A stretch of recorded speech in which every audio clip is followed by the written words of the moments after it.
Tayo na at sumamba, magpasalamat sa ating Panginoon.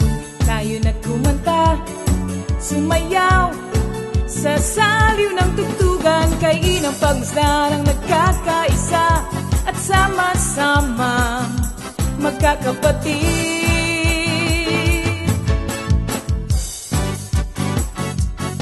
Tayo na sumamba, kumanta. Tayo na sumamba, sumayaw kay Jesus. Tayo na at sumamba, magpasalamat sa ating Panginoon.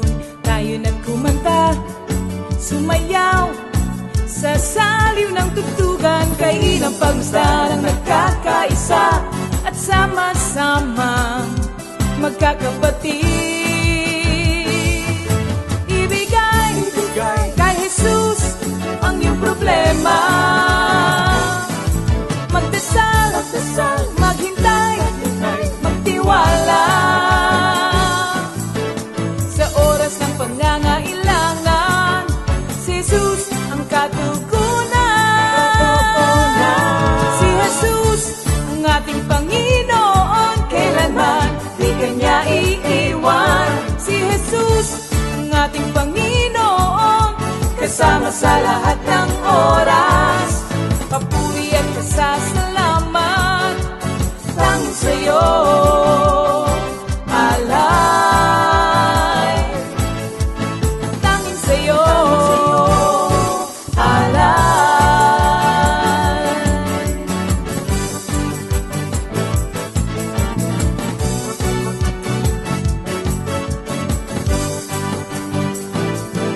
Si Jesus ang ating Panginoon, kailanman di kanya iiwan. Si Jesus ang ating Panginoon, kasama sa lahat ng oras. Si Jesus ang ating Panginoon, kailanman di kanya iiwan. Si Jesus ang ating Panginoon, kasama sa lahat ng oras.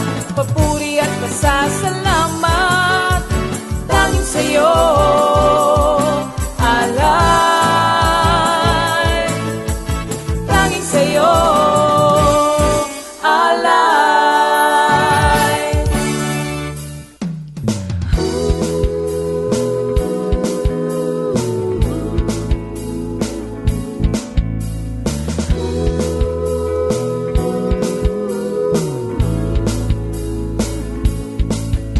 Pinagpalang buhay ang kaloob ng Diyos sa lahat ng tao.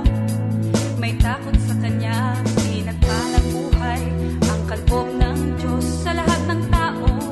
Nagtitiwala. Hallelujah. Praise the Lord. Hallelujah. Glory to God. Amen. Purihin ng Diyos, isang pinagpalang gabi. Yes. Welcome to our midweek Bible study, mga kapatid. Gaya ng ating ginagawa every Wednesday, patuloy tayo magpuri at magpasalamat sa ating dakilang Diyos ama sa langit sa patuloy niya ng pagkakaloob ng mga ganitong pagkakataon na makarinig ng kanyang banal na salita. At ating hikayatin yung mga kasama natin, kaibigan natin na every Wednesday meron tayong ganitong gawain para hindi lang tayo ang nakakatanggap ng biyaya na nagmumula sa salita ng Panginoong Diyos. Maging yung ating mga kamag-anak, mga kaibigan, close friends. Yan. So before anything else, mga kapatid, tayo ay sama-sama munang manalangin upang humingi ng gabay at patnubay sa ating dakilang Diyos. Hallelujah, hallelujah. Purihin ka o kataas-taasang Diyos Ama sa langit. Purihin ka sa iyong kadakilaan. Purihin ka sa iyong pag-ibig sa amin na walang humpay na nararanasan namin sa araw-araw, oras-oras, minuto na kami ay patuloy mong pinagkakalooban ng kapag-asahan sa aming araw-araw na pamumuhay. At sa gabing ito, patuloy ang hiling namin ng iyong gabay at patnubay sa pag-aaral. Lord, inaamin namin ang aming kawalan. Wala po kaming magagawa kung wala kayo. Kaya gabayan niyo po kami ng iyong kabanal-banalang Espiritu upang pagkalooban kami ng pangunawa sa bawat salitang aming maririnig. At itinataas ko po sa iyo, Panginoon, ang lahat mong gagamitin sa gabing ito mula sa magpapaawit, sa banda, Panginoon. Lord, we ask for the double portion of your anointing, Panginoon, na masamahan namin ang iyong mga anak patungo sa iyong presensya sa gabing ito. At higit sa lahat, sa aming kapatid na gagamitin mo sa pagpahahayag ng iyong mga banal na salita, ng iyong mabuting balita, Panginoon. Lord, we ask for thy double portion of your anointing be upon him.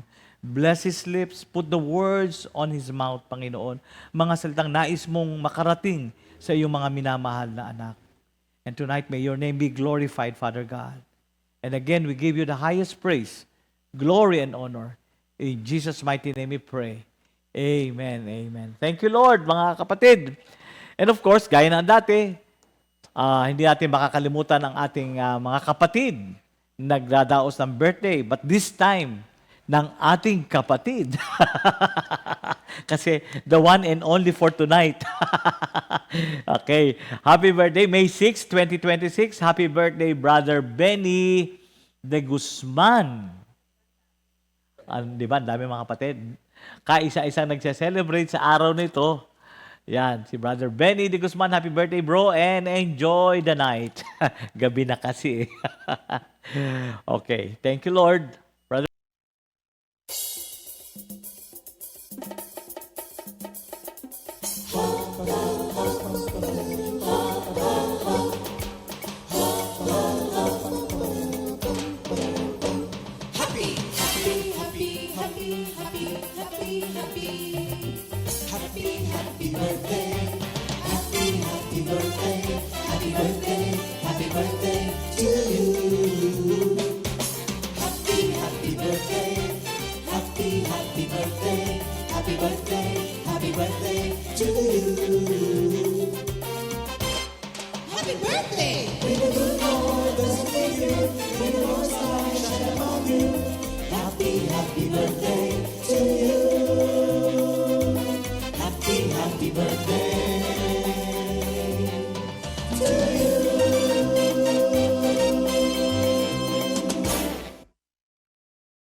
Okay.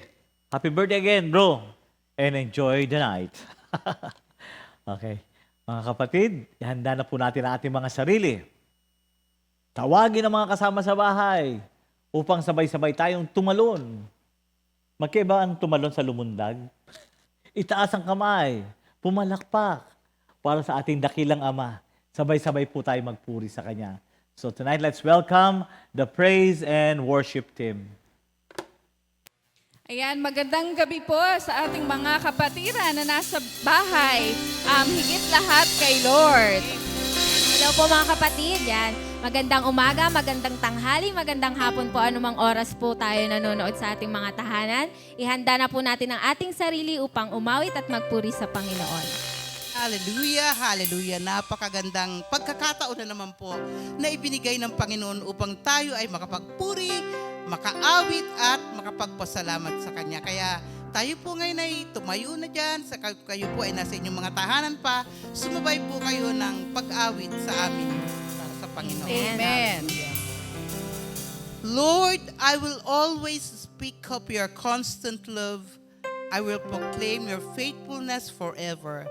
I know that your love will last for all times, that your faithfulness is as permanent as the sky. Palakpakan natin ang ating Amen. Panginoon. Thank you, Lord. Hallelujah, hallelujah, hallelujah. Kaya tayo mawit ngayon sa ating Panginoon. Amen. Amen.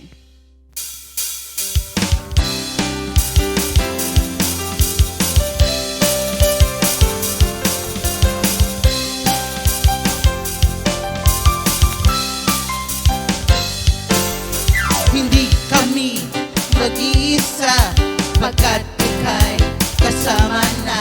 Hindi kami matatakot pagkat ika'y Nariyan na, Jesus, ikaw ang Panginoon, nag-iisa, at walang katulad man. Minsan pa, hindi kami nag-iisa, pagkat ika'y kasama na.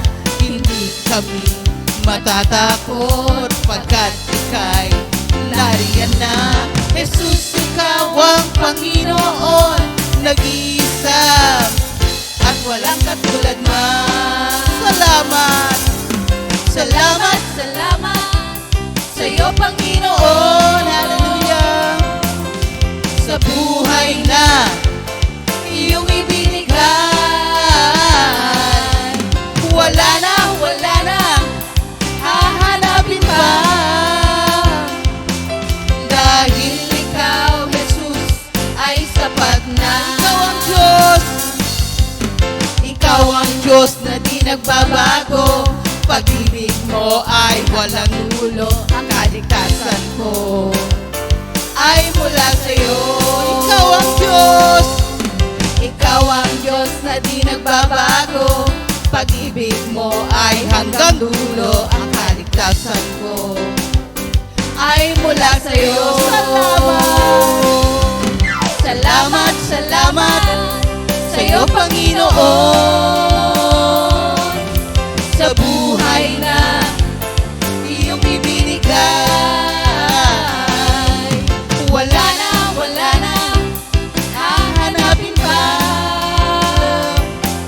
Dahil ikaw, Jesus, ay sapat na. Salamat, salamat, salamat sa'yo, Panginoon. Sa buhay na iyong ibinigay, wala na hahanapin pa. Dahil ikaw, Jesus, ay sapat na. Araw-araw ikaw ang hanap ko. Hallelujah. Laging naman ang aking isipan. Di ko mapigilan ang mapangiti, pagkat sa piling mo'y langit.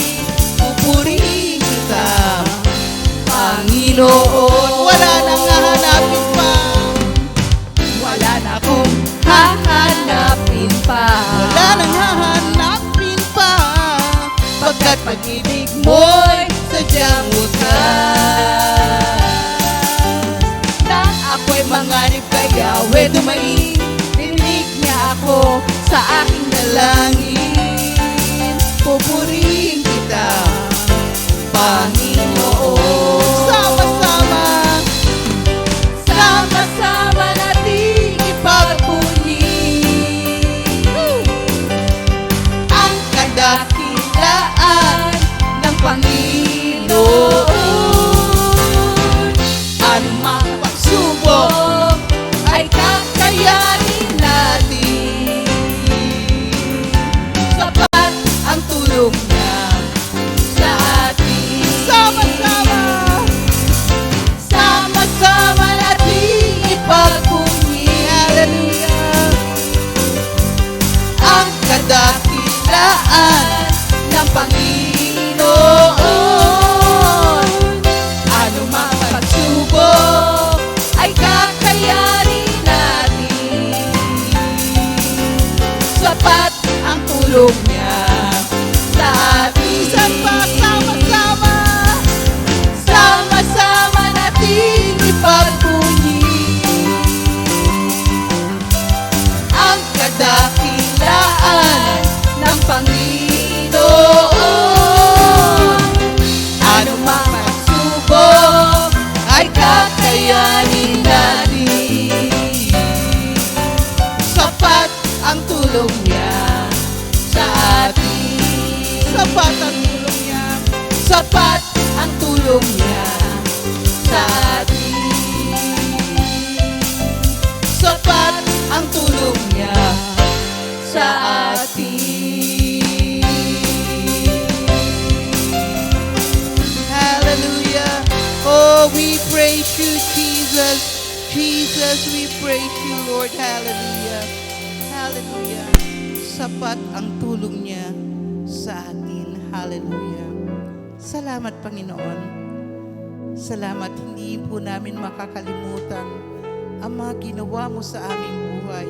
Tunay nga po, Panginoon, na ikaw ang aming sasambahin, aming pupurihin, aming dadakilain, sapagkat ikaw ang nagbigay ng buhay sa amin, Panginoon. Hallelujah. Hallelujah. Praise you, Jesus.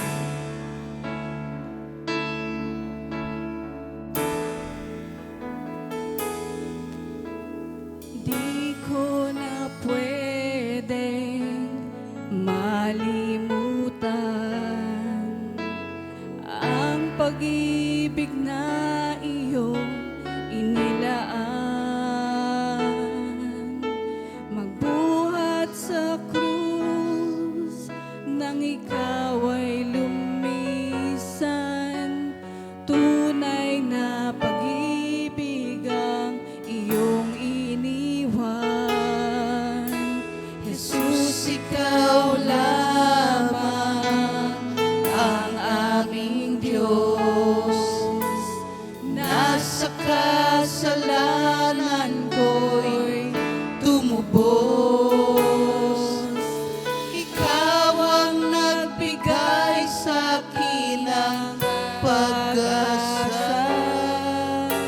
Ang buhay ko'y napuno ng sigla. Jesus, kailangan kita. Jesus, kailangan kita. Hallelujah. Wala na akong mahihiling pa.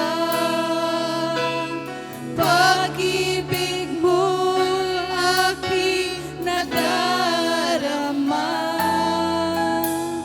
Kahit sa gitna ng problema. Jesus, kailangan kita. Jesus, Hallelujah. kailangan kita. Wala na akong mahihiling pa. Pag-ibig mo'y aking nadarama. Kahit sa gitna ng problema.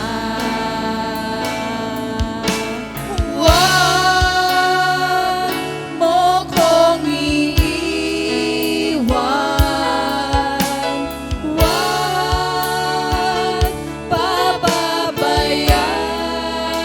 pababayaan.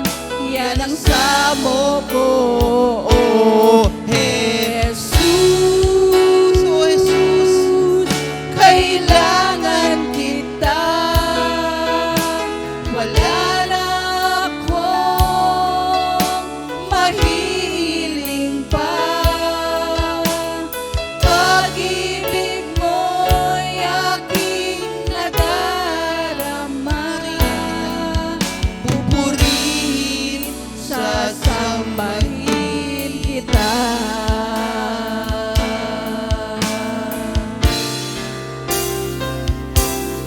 Para sa'yo lamang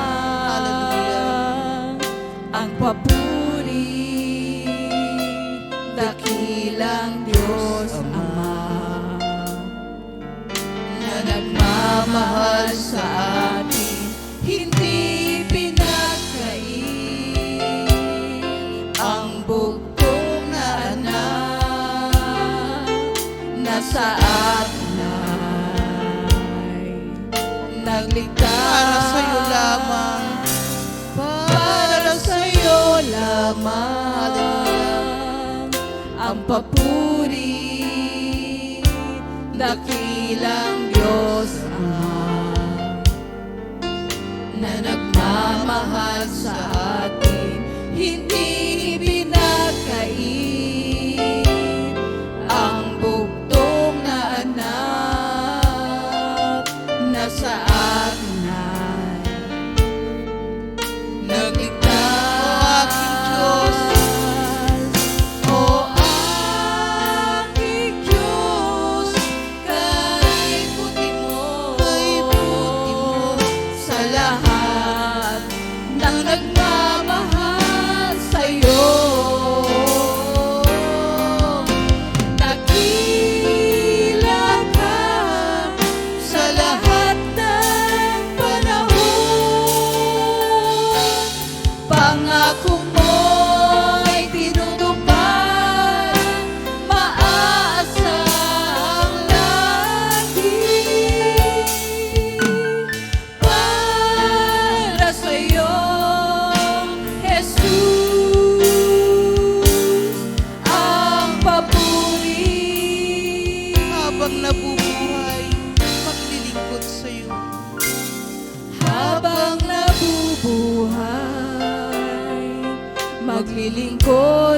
sa'yo habang may hininga. Pupurihin kang lagi, wagas na pag-ibig mo ay di nagmamali. Ikaw, Panginoon, ang banal. O aking Diyos, kay buti mo sa lahat na nagmamahal sa'yo. Dakila ka sa lahat ng panahon. Pangako mo'y tinutupad, maasang lagi. Para sa'yo, Jesus, O aking Diyos, o aking Diyos, kay buti mo sa lahat na nagmamahal sa'yo. Dakila ka sa lahat ng panahon. Pangako mo'y tinutupad, maasang lagi. Para sa'yo, Jesus, ang papuri.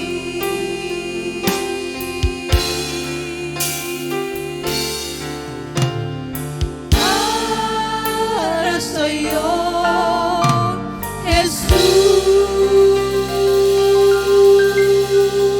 Jesus, ang papuri.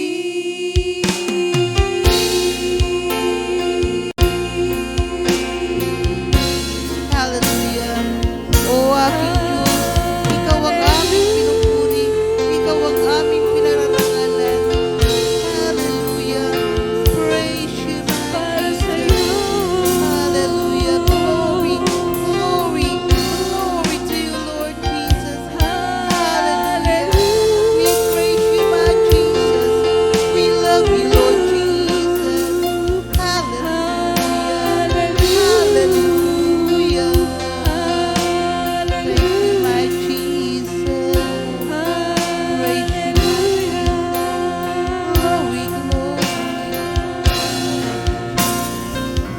Palakpakan natin ang ating Panginoon. Hallelujah. Hallelujah. Hallelujah.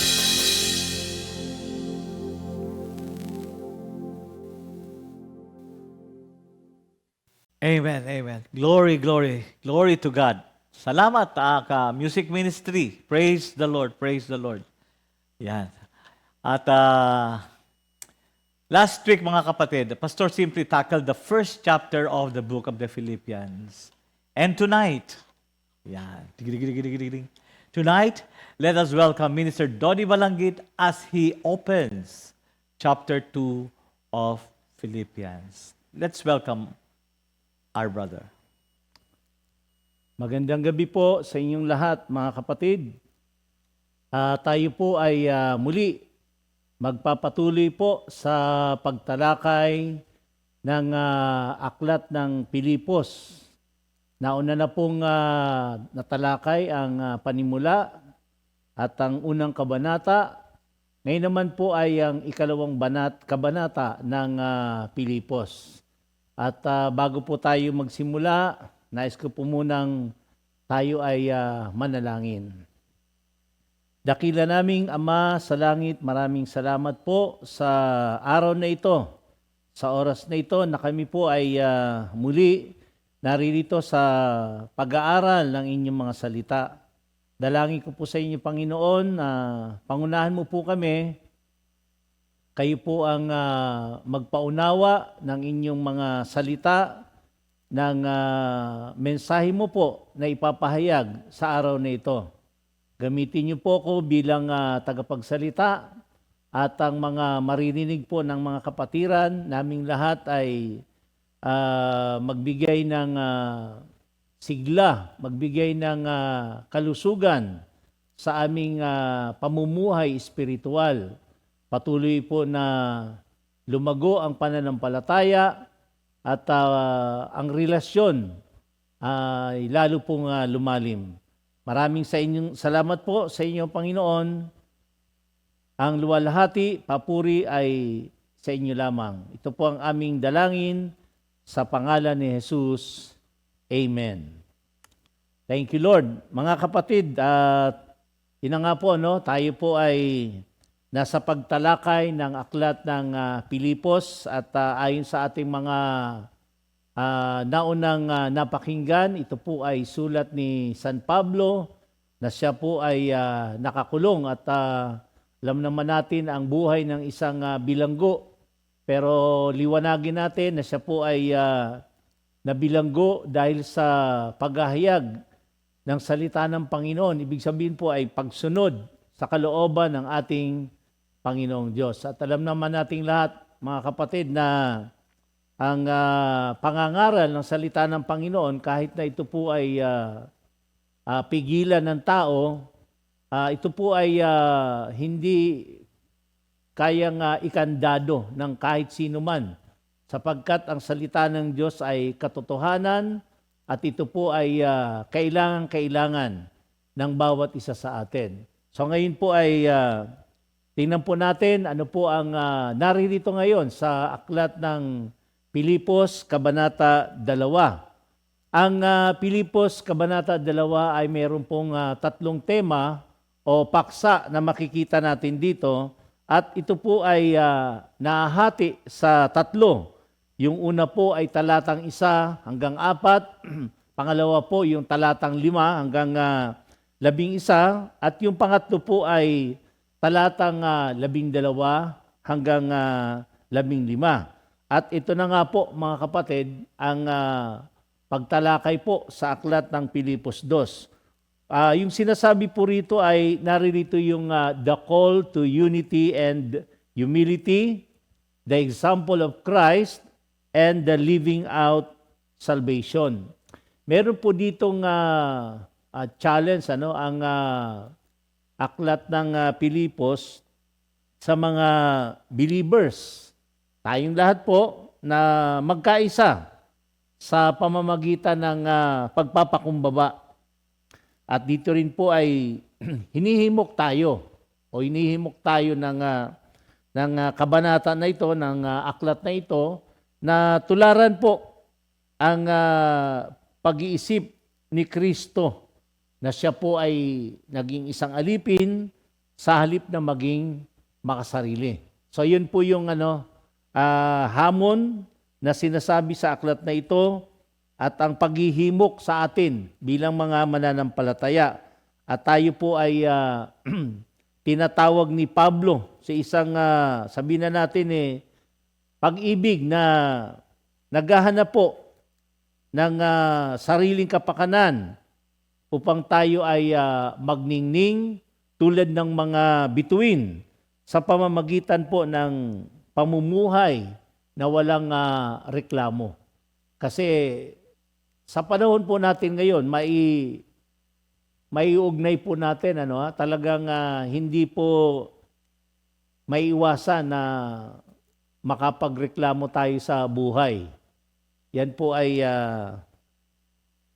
nakikita natin, naririnig natin sa ating mga paligid dahil sa sitwasyon po ng ating bansa ngayon. Kaya po, napakalaking bagay po ang role ng mga Kristiyano, yung mga nasa Panginoon, upang tayo po ay maging huwaran ng mga hindi nananampalataya at sabihin natin walang matibay na relasyon sa ating Panginoong Diyos. Bagamat maraming tao ay tumatawag sa ating Panginoon. Ngunit pagdating ng mga sitwasyon na kamukha ng nararanasan natin sa panahon ngayon, ay talagang maririnig natin ang mga reklamo, no? Kabi-kabila. Pero dito po, tinuturo sa atin ay mamuhay tayo ng walang reklamo. So itong pagtawag ni Pablo sa atin ay sabihin na natin naghahanap, no, hindi naghahanap rather ng sariling kapakanan upang tayo ay kumbaga makamtan lang natin kung ano po yung naisin natin, kundi tingnan natin kung ano po yung ninanais ng ating Panginoong Diyos. So, ang una pong makikita nating paksa na sinasabi po rito, yun na nga po, no, ang tawag sa pagkakaisa at pagpapakumbaba. Yan po ay nasa talatang 1 hanggang 4 po, mga kapatid. At ito po ay paghimok ni Pablo, no, sa mga believers na magkaroon ng iisang kaisipan. Huwag po yung pagkilos dahil sa sariling ambisyon, mga kapatid. Kundi sabi rito ay ituring ang iba na mas mahalaga kaysa sa sarili. Yan po ang nilalayon po ng aklat na ito. So yung panawagan ni Pablo, ang pagtawag niya na magkaisa at magpakumbaba ang lahat ng mga mananampalataya. Huwag daw pong kumilos tayo ng dahil lamang sa pansariling ambisyon. So alam kong naunawaan natin, mga kapatid, yung pagkakasing pangsariling ambisyon o hangarin,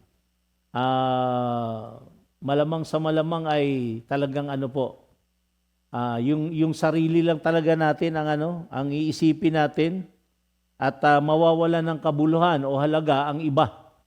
Ang linaw po na sinasabi rito, ituring ang iba na mas mahalaga kaysa sa sarili. So ipinapakita ni Pablo, mga kapatid, na ang tunay na pagkakaisa ay hindi lamang hindi nagmumula sa mga mga programa. Bagamat hindi naman po masama ang mga programa, pero ang sinasabi po rito ay hindi doon magmumula kundi sa tamang saloobin, mga kapatid. So pag tama po ang ating saloobin, ay napakainam po niyan. Ito yung pinapakita at sinasabi ni Pablo na pagmumulan ng tunay na pagkakaisa. Pagtama po ang ating mga saloobin. So meron pong sinasabing batayan, yung sinasabi nating pagkakaisa. Maganda naman po talaga na tayo ay nagkakaisa, lalong-lalo na po sa pagsunod natin sa ating Panginoon. Pero mapapansin po natin dito, no, bago ang utos, bago ang pakiusap ni Pablo doon sa mga sinasabi niyang mga naunang bagay, ipinapaalala po niya yung 4 na bagay na tinanggap na nating mga believers sa ating Panginoon sa Kristo. So bago yung ganito gawin nyo, yung pakiusap niya, yung utos niya, pinaalala muna niya, ano ba yung mahalagang bagay na tinanggap na natin kay Kristo. Unang-una, makikita natin dyan yung encouragement o paghikayat mula sa ating Panginoon. Yan po ay tinanggap natin sa Panginoon. Yung pong comfort mula sa kanyang pag-ibig. Kasama po yan sa sinasabing 4 na bagay na tinanggap nating mga mananampalataya. Ano pa yung isa dyan? Yung fellowship. So una, encouragement. Pangalawa, yung comfort. Pangatlo, yung fellowship with the Holy Spirit o pakikipag-isa sa Espiritu Santo. At yung affection and sympathy. Yung pong kahabagan at pagmamalasakit. Yun po yung pagpapaalala ni San Pablo na ito yung mahalagang bagay na dapat nating alalahanin. At dito po ay siyempre makikita natin, ang pinakahadlang nga lang po dito ay yung pagkakaroon ng makasariling ambisyon. Yun po ang magiging hadlang po talaga para hindi maisakatuparan ang pagkakaisa. Kapag ka mayroong mga makasariling ambisyon, meron pong dalawang bagay na sumisira sa samahan. At yan po yung una, yung selfish ambition. Ibig sabihin po ay pagnanais na iangat ang sarili. At yung pangalawa yung conceit, mga kapatid. Walang kabuluhang pagmamayabang. Napakahalaga po ng dalawang bagay na yan na dapat nating tandaan na pwedeng sumira sa samahan. Kaya po hindi po magkakaroon ng pagkakaisa kapag ka merong ganito, yung pag-aangat sa sarili at yung sinasabi nating walang kabuluhang pagyayabang, mga kapatid. So kaya nililinaw po sa atin dito na una, mayroong batayan ng pagkakaisa na tinanggap na natin at yan ang encouragement mula sa Panginoon, ang comfort mula sa Kanyang pag-ibig, ang Espiritu Santo, yung pakikipag-isa natin at yung affection and sympathy. Kaya lang po mahadlangan ang mga bagay na yan dahil sa pagkakaroon ng pagnanais na iangat ang sarili or selfish ambition, and then itong sinasabi nating conceit o walang kabuluhang pagyayabang. But anyway, meron naman pong solusyon na sinasabi dyan, yung interpersonal na pagpapakumbaba, mga kapatid. Yun po yung isa sa masasabi nating solusyon. Kasi dito, hindi po sinabi ni Pablo na isipin mong ikaw ay walang halaga. Hindi po ganun. Hindi sinabi ni Pablo yan na isipin mong wala kang halaga o tayo walang halaga. Ang tunay po na pagpapakumbaba na sinasabi rito ay ang pagturing sa iba na sila po ay mas mahalaga kaysa sa ating mga sarili. At ang pagmamalasakit po sa kanilang kapakanan at pangangailangan. Yun po yung wika ni San Pablo na ito ang tunay na pagpapakumbaba. Yung ituring mo yung kapwa mo na mas mahalaga. Kasi ang labanan talaga, minsan tayo yung nagfi-feeling important, mga kapatid. Di ba? Pero siyempre, alam naman ng Panginoong Diyos ang lahat ng bagay. Di ba? So kaya po sa ating paglilingkod sa ating Panginoon, sa pagsunod natin sa Kanya, ito po ang tamang gawin natin, mga kapatid. Yung sinasabi ni San Pablo na panawagan sa pagkakaisa at tayo po ay magpakumbaba. Yan po yung mga talatang mababanggit natin dito sa talatang 1 hanggang 4. Ngayon, tingnan po natin yung talatang 5 hanggang 11. Alam niyo, napakasarap pong ulit-ulitin po ang mga talatang ito. At talaga naman pong pagka po ay isinapuso natin, thank you Lord, makikita natin yung ating kawalan, makikita natin yung talagang pagmamahal ng ating Panginoong Diyos sa ating lahat. Kasi dito po, inilalarawan dito na ang ating Panginoong Jesucristo na kahit siya po ay Diyos, hinubad niya ang kanyang sarili o hinubaran niya ang kanyang sarili at naging isang alipin hanggang kamatayan sa krus. So imagine po natin yan, yung verses 5 to 11, ito po yung halimbawa ng ating Panginoong Jesucristo. So ang paglalarawan po ng ating Panginoon na kahit siya ay Diyos, hinubad niya ang kanyang pagiging Diyos at siya ay naging alipin hanggang kamatayan sa krus.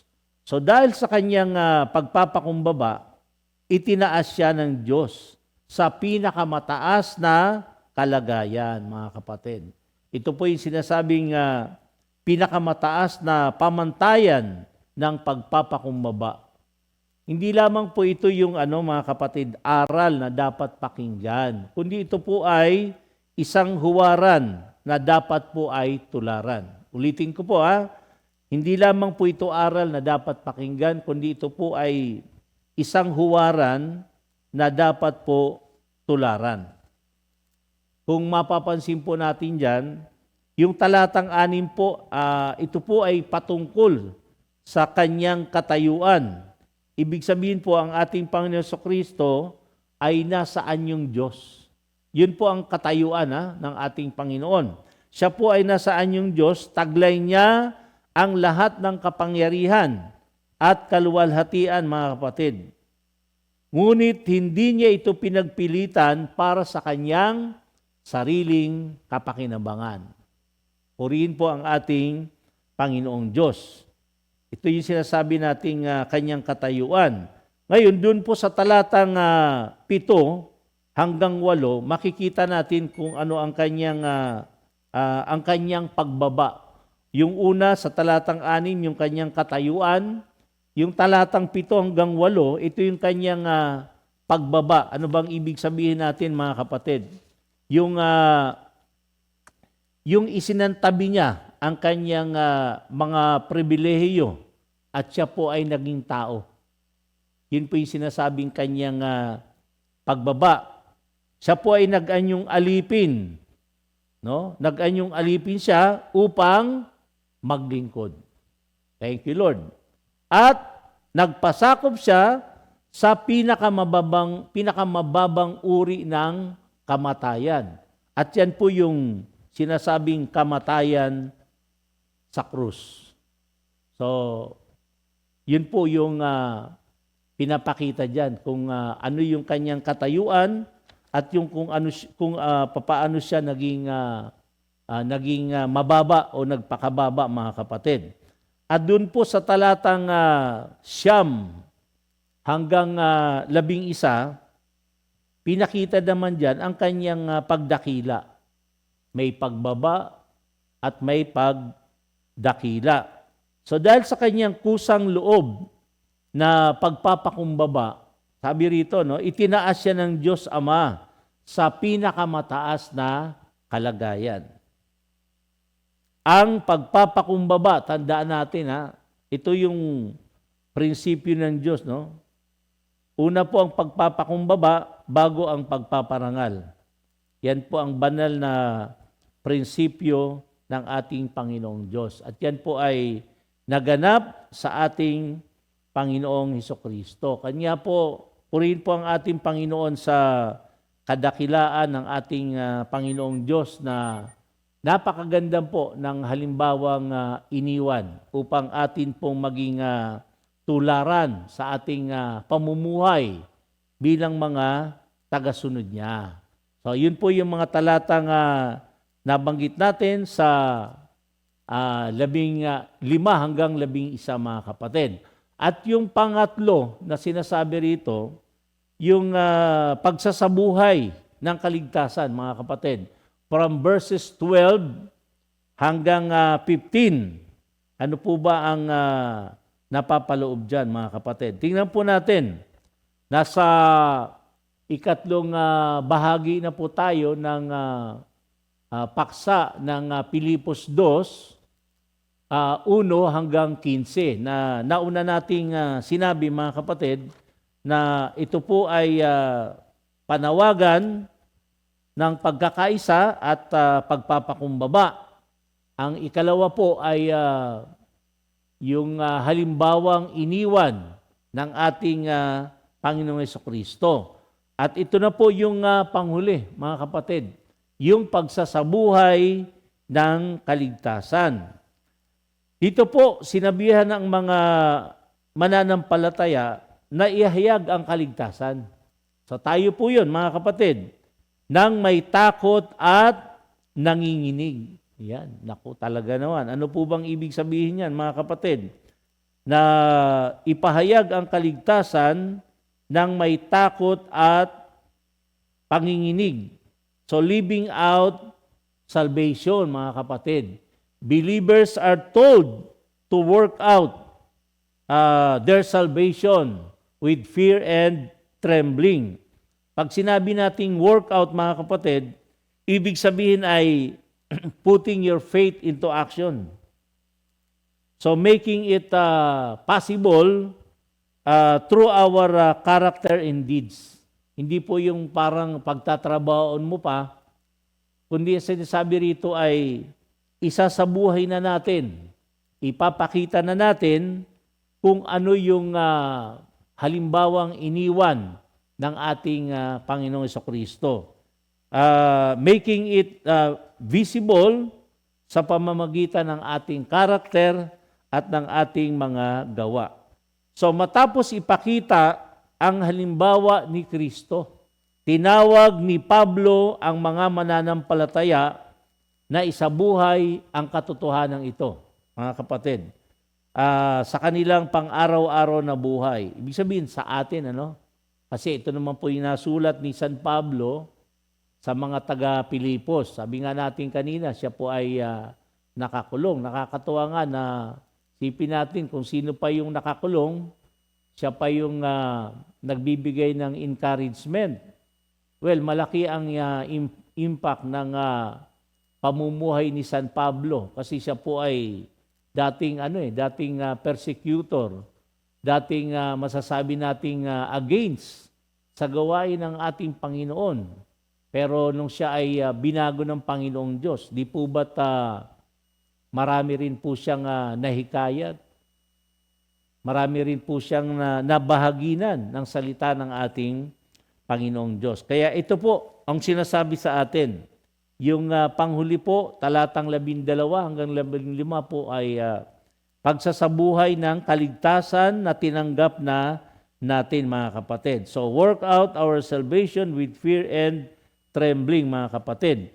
So, ang makikita natin dyan, unang-una nga, yung bagay na napapaloob dito sa pagsasabuhay ng kaligtasan ay ihayag ang ating kaligtasan ayon sa talatang 12.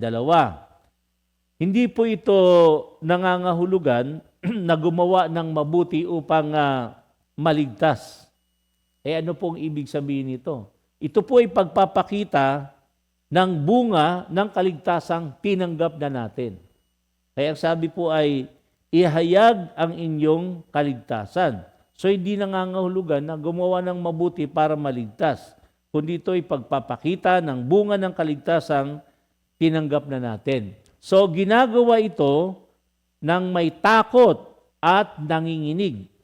Ibig sabihin, ito po isang malalim na paggalang sa Diyos. Hindi po yung nanginginig o natatakot na ibang bagay, kundi ito po ay may malalim na paggalang sa Diyos.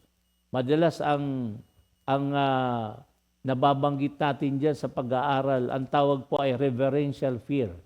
Di ba, mga kapatid? So ito po yung takot na may paggalang sa ating Panginoon. So ihayag natin yung kaligtasang tinanggap natin sa ating Panginoon. Yun po yung sa talatang 12. At pansinin niyo po sa verse 13, ang sinasabi po diyan, ang Diyos ang gumagawa. So may katiyakan po ang ating pagsunod, mga kapatid. Dahil ang Diyos mismo ang kumikilos sa ating mga puso. Nakakatuwa naman po, So ang Diyos din ang gumagawa. Ibig sabihin po ay tutulungan tayo upang ibigay, kumbaga, para magawa natin ang kanyang kalooban. Siya mismo ang kumikilos sa ating mga puso upang ibigay sa atin ang pagnanais at ang kakayahan na sundin siya. So, Diyos pa rin ang gumagawa. Tinutulungan niya tayo para sa ganun po ay kung ano man yung mga pagnanais at ang kakayahan, magagawa natin, mga kapatid, sa tulong ng ating Panginoon. Kasi nga po ang sinasabi sa atin kailangan natin isapamuhay ang mga bagay na ito. At ikatlong bagay na makikita natin dito sa pagsasabuhay po ng kaligtasan natin ay yung tayo po ay magningning sa mundo. Ano bang ibig sabihin po? Dito sa talatang 14 hanggang 15, tayo po ay inuutusan ni Pablo na gawin ang lahat ng bagay nang walang bulong-bulungan o pagtatalo. Sa bilang mga mananampalataya, ito po yung dapat nating laging gagawin na tayo po ay magkaisa. Wala na yung mga pagtatalo, lalong-lalo na sa mga bagay na wala namang kabuluhan. At sa pamamagitan po ng pasasalamat at pagkakaisa, nakikita po yung pagkakaiba nating mga Kristiyano sa isang magulo at madilim na mundo. Kaya po sinasabing magningning sa mundo. Tayong mga Kristiyano po ay nagiging ilaw at asin. Diba? Kumbaga sa kadiliman, tayo po ay nagsisilbing liwanag, mga kapatid. So, sa pamamagitan daw po ito ng pasasalamat at pagkakaisa. So, nagiging kakaiba po tayong mga Kristiyano. Diba? Dito sa madilim at magulong mundo na kinalalagyan natin. So, ang ating banal na pamumuhay ang nagsisilbing liwanag, no, na nagtuturo sa mga tao patungo kay Kristo. Ayan, no? Napakaliwanag po yung ating pamumuhay, banal na pamumuhay, mga kapatid. Nagsisilbing liwanag. At tinuturuan daw natin ang mga tao na lumapit sa ating Panginoong Hesukristo. Kaya kung meron mang bagay na dapat nating isabuhay, kumbaga ito yung dapat nating pag-ukulan ng pansin ayon po dito sa ating pagtalakay ng Pilipos 2, 1 hanggang 15. Actually, yan po ay hanggang verse 30. Pero hayaan natin ang ibang kapatid naman natin ang magtalakay. Kaya itong Pilipos 2 ay merong part 2, mga kapatid. Abangan po natin kung sino naman po ang gagamitin ng ating Panginoong Diyos para magbigay sa atin ng mensahe. Ano po ba ang napapaloob sa mga talatang naiwan from 16 to 30. Pero ngayon po ang ating pagtalakay hanggang verse 15 lamang po. At sinasabi natin, dapat ito po ang isa sa buhay natin. So yung pagdilingkod sa iba, mga kapatid. Humahanap po tayo dapat ng pagkakataon na unahin ang kapakanan ng iba kaysa sa sarili, gaya ng ginawa ng ating Panginoong Hesus. Medyo sa panahon natin ngayon, parang mahirap pagtitingnan natin, yung hahanap ka ng pagkakataon pa, para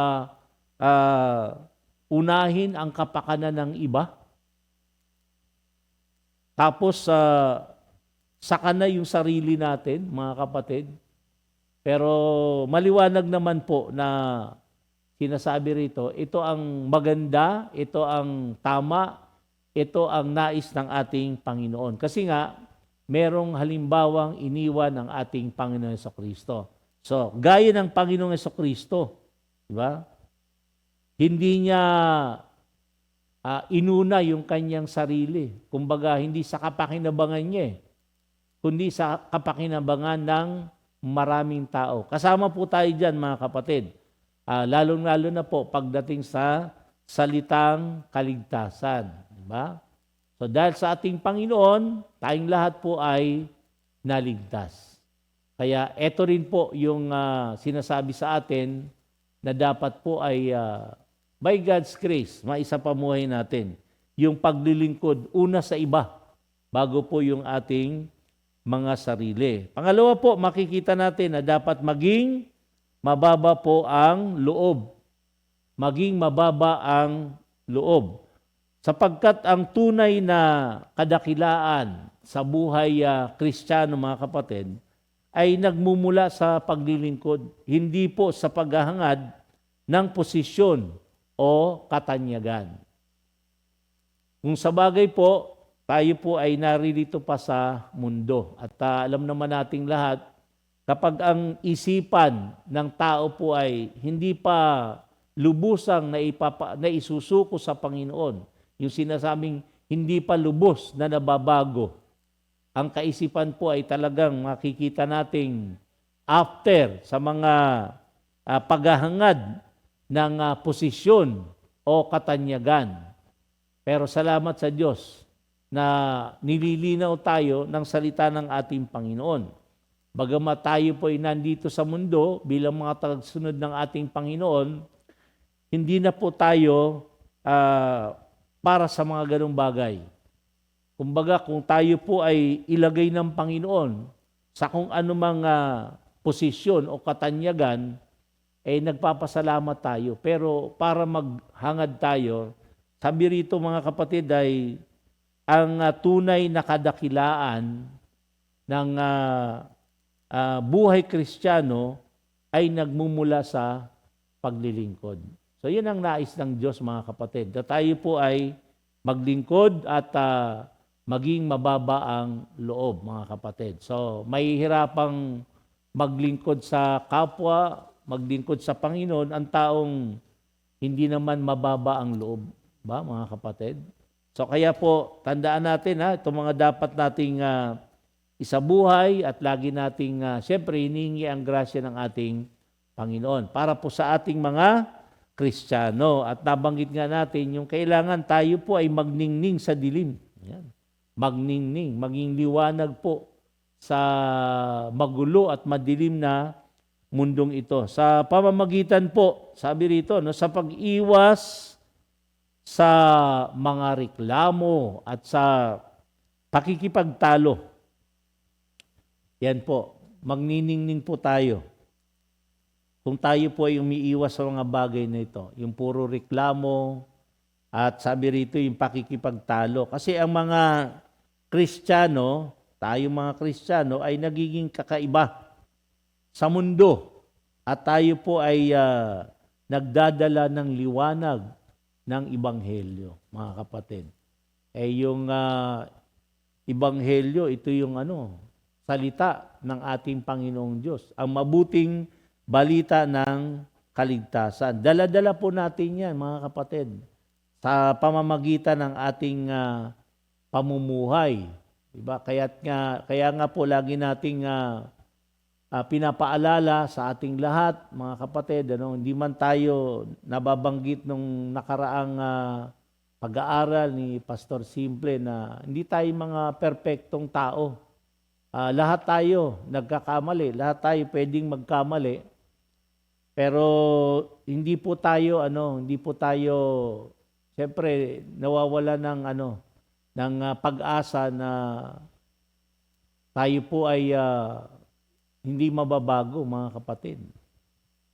Kung titingnan nga po natin yung dating buhay natin, dating buhay, malaki na po ang pinagbago natin ngayon. Yung tayo nga po ay nakatatayo na, nakapagbabahagi ng kabutihan ng Panginoong Diyos, nakapagpupuri sa pamamagitan ng pag-awit, nakapagbabahagi ng kanyang mga salita ng Diyos, yun po yung malaking pagbabago na sa ating buhay. At patuloy po tayong binabago ng ating Panginoong Diyos. So mga kapatid, mayaman po ang mga pag-aaral na inihahatid ng ating Panginoon sa kanyang mga salita sa Bible. Kaya nga itong pagtalakay ng Pilipos ay sundan natin, mga kapatid. At marami pong kapahayagan ang ibabahagi sa atin ng ating Panginoon gamit po ang ating mga kamanggagawa, mga kapatid. So again, tatlong tema o paksa ang sinasabi po sa atin ng Pilipos 2, the call to unity and humility, the example of Christ, and the living out salvation. Ba? So yun na po yung ating pag-aaral po sa gabing ito. Maraming salamat po, mga kapatid. Thank you, Lord. In Jesus' name, amen. Glory to God. 2 Timothy 2:2.